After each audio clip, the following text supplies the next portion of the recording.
Comment ratatiner les araignées? Hop. Les araignées sont d'effrayantes bestioles. Souvent noires, velues, pleines de pattes, horribles. Il suffit de les voir pour avoir envie de les ratatiner. Elles se faufilent partout, courent sur le sol, grimpent le long des murs, descendent du plafond, suspendues à leur fil. Courage! Mieux vaut ne pas t'évanouir de peur. Elles se précipiteraient toutes sur toi. Le ministère de la Culture lance la grande fête du livre pour la jeunesse du 17 au 31 juillet, intitulée « Lire en short ».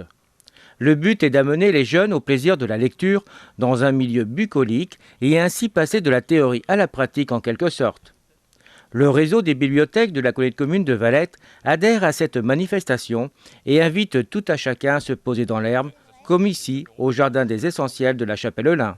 Nous avons décidé, dans le cadre de Lire en short, de venir au Jardin des Essentiels de la Chapelle-Lin pour présenter des livres sur le jardin et sur les petites bêtes qui se trouvent dans les jardins, grenouilles et têtards, en collaboration avec des jardiniers qui cultivent de nombreux légumes au sein de ce jardin.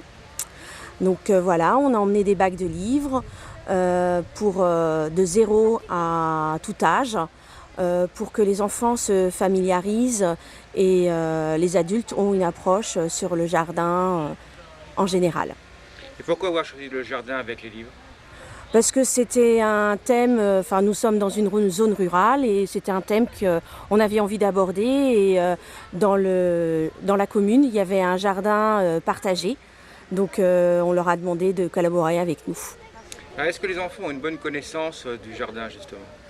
Pas tout à fait, parce qu'il y a certains enfants qui se trompent encore entre la tomate et la pomme de terre. Donc ce matin, on a arraché des pommes de terre et puis on a regardé ce qu'était qu'une tomate.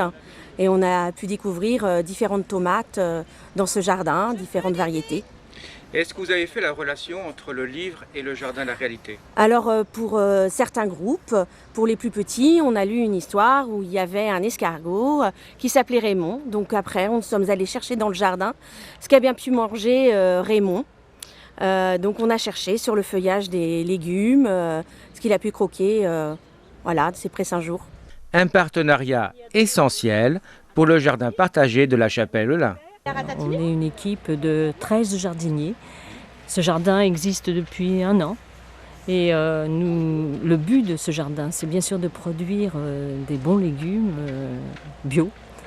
Mais c'est aussi un lieu ouvert. On veut que les gens se promènent dans notre jardin et on veut que ce soit un lieu d'échange et un lieu où les enfants aussi peuvent venir voir les choses, découvrir, et éventuellement faire des expériences, puisqu'on a le jardin d'enfants. Ils sont venus semer des graines de tournesol, ils ont planté des pommes de terre, ils ont mis un pied de tomate, donc voilà. Donc une très bonne collaboration ou association, je dirais, entre la bibliothèque et vous. La bibliothèque, c'est nouveau. Par contre, avec le centre de loisirs, on a développé des relations avec la maison de l'enfance dès le début, grâce à des étudiantes de Gorge qui faisaient leur diplôme, je crois que c'était un BTS, sur le développement des projets locaux. Et elles avaient choisi le Jardin des Essentiels pour développer des relations avec la maison de l'enfance. C'était vraiment dans nos objectifs et voilà, on a démarré comme ça. Et ça continue. En plus, c'est facilité par la présence d'un jardinier qui est aussi animateur au centre de loisirs. Donc, voilà. Et avec la bibliothèque, on a aussi des espoirs puisque Mariette est devenue jardinière cette année et elle est à la bibliothèque, bénévole à la bibliothèque. Donc voilà, on est content de cette évolution. Est-ce qu'il y a une possibilité d'amener les enfants de la lecture à la réalité, je dirais ? Oui, bien sûr. La lecture, dans ce qu'ils vont découvrir dans les livres, comme hier on a suivi Raymond dans le jardin, il y avait une liaison directe entre le livre et ce qui se passe au jardin, vraiment. C'était c'était vraiment rentré dans le concret. Et puis, c'est 2 cultures qui se rencontrent, on va dire. Voilà, la culture du jardin et la culture dont la lecture est la porte d'entrée.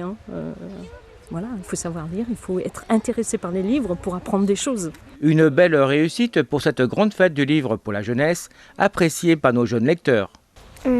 C'était bien, parce qu'on a pu découvrir des choses, tout ce qu'il y a dans le jardin et puis comment ça pousse. Et puis les plantes on a découvert le goût de plantes qu'on ne mangeait pas. Aussi, on a découvert les plantes qui sentent. Et il y avait des plantes qui sentaient bizarre. Et il y avait des plantes qui sentaient bon. Et puis, voilà. Les autres rendez-vous de Lire en short sont prévus mercredi 29 juillet à la Chapelle-Lin, ainsi que les 29 et 30 juillet au Palais. C'est dur, mon gaillard.